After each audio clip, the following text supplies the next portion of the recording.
Hello மக்களே, சூனியம் மந்திரம் எதுவும் கிடையாது. ஆனால் கண் திருஷ்டி கண்டிப்பாக இருக்குது. கண் திருஷ்டின்றது சூனிய மந்திரத்துக்கு மேலே வேலை செய்யக்கூடியது இது. ஆனால் எவ்வளோ உயரத்தில் வசந்தாலும் அடக்க உடக்கம் மீன் தேவை. ஆடம்பர வாழ்க்கை இருக்கக்கூடாது. எப்போவுமே நார்மலாக போகணும். நீ ஆடம்பரமாக நிறைய அதிகமாக காட்டுவானா அதுதான் கண் திருஷ்டி. அதுவே நீ செய்கிற சூனிய மந்திரம் நீயே தேடிக்கிறது. வெளியால் வைக்க வேண்டியது கிடையாது. வசியம் எல்லாம் இருக்கு, அல்ல நம்மள்கிட்ட தான் இருக்கு வசியம். வெளியாள்கிட்ட வாங்க வேண்டியது. இன்னொரு சொல்ற கேட்டுக்க மக்களே, கூட பிறந்த அக்கா தங்கச்சி, அண்ணன் அக்கா தங்கச்சி, பொண்ணு அம்மா, இவங்கள நல்லபடியாக பார்த்துக்கணும். அவங்களுக்கு ஒரு கஷ்டம்னா உதவணும், கண்டிப்பாக உதவணும்.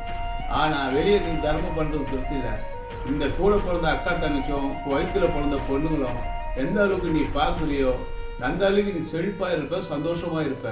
வெளியே 100 மடங்கு நீ தர்மம் பண்ணுறது, வீட்டில் நீ 1 மடங்கு நீ அக்கா தங்கச்சி பண்ணுறது, அது 4 மடங்கு உனக்கு அக்கா தங்கச்சியினுடைய உன் லாபம் உனக்கு கிடைக்கும். உனக்கு தாய் தகப்பன் அக்கா தங்கச்சி பொண்ணு இவங்களுக்கு விடக்கூடாது, கஷ்டத்தை விடக்கூடாது.